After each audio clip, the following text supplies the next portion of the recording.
இப்போ 1 கப்பு கேழ்வரகு மாவு எடுத்துக்கோங்க. 1 கப்பு மைதா மாவு, ஒரு 2 ஸ்பூன் ரவை எடுத்துக்கோங்க.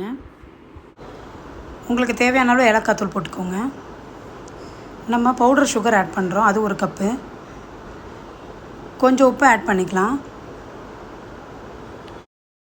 இப்போ இந்த பவுடர் சுகர் வந்து நம்ம அரைச்சதுனால கட்டி கட்டியாக இருக்கும். இதை நல்லா உதுத்து விட்டுக்கோங்க. மாவில் எல்லாத்தையுமே நல்லா மிக்ஸ் ஆகிற மாதிரி நீங்கள் உதுத்து விட்டுக்கோங்க. இப்போ நம்ம கொஞ்சம் கொஞ்சமாக தண்ணியை ஊற்றி மாவு பிணைஞ்சிக்கலாம். சப்பாத்திக்கு நீங்கள் எப்படி மாவு பிணையிறீங்களோ அந்த மாதிரி பிணைஞ்சிக்கோங்க. ரொம்ப தண்ணி ஊற்றிடாதீங்க. ஆல்ரெடி வந்து நம்ம சுகர் வந்து அரைச்சி போட்டிருக்கிறதுனால தண்ணி அதிகமாக ஊற்ற வேண்டாம். இப்போ பார்த்திங்கன்னா மாவு நல்லா பிணைஞ்சு எடுத்து வச்சாச்சு. இப்போ ஒரு ட்ரேயில் வந்து நம்ம மைதா மாவு கொஞ்சம் கொட்டிக்கலாம். இந்த மாதிரி தேய்ச்சி விட்டுக்கோங்க. இப்போ கொஞ்சம் மாவு கையில் எடுத்து இந்த மாதிரி உருண்டை பண்ணி நம்ம சப்பாத்தி திரட்டுற மாதிரி திரட்டிக்கலாம்.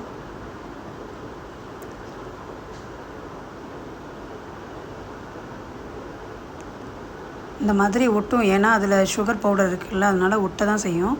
ஸோ அதனால் கொஞ்சம் கொஞ்சமாக இந்த மாதிரி திருப்பி திருப்பி போட்டு நீங்கள் ரவுண்ட் ஷேப்பில் திரட்டி போட்டுக்கோங்க.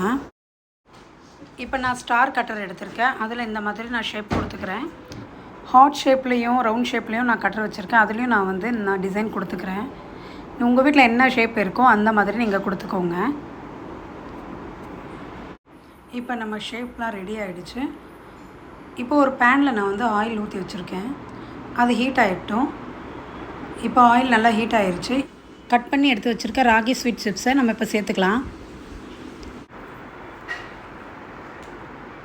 இப்போ பார்த்திங்கன்னா நம்ம ஆயிலில் போட்டோம், எல்லாமே நல்லா உப்பி மேலே வர ஆரம்பிச்சிடுச்சு பாருங்கள்.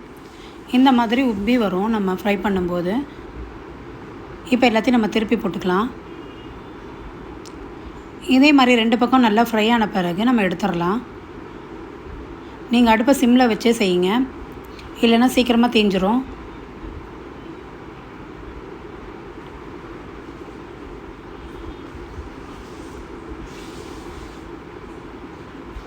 இந்த மாதிரி அடிக்கடி நீங்கள் கிளறி விட்டுக்கிட்டே இருங்க.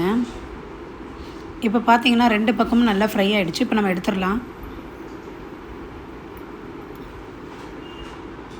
இப்போ நம்மளுடைய ராகி ஸ்வீட் சிப்ஸ் ரெடி ஆகிடுச்சு.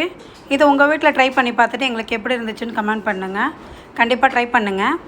இது ஒரு ஹெல்த்தியான ரெசிபி. நாங்கள் போடுற வீடியோலாம் உங்களுக்கு பிடிச்சதுன்னா லைக் பண்ணுங்கள், ஷேர் பண்ணுங்கள், கமெண்ட் பண்ணுங்கள். எங்கள் சேனலை சப்ஸ்கிரைப் பண்ணுங்கள்.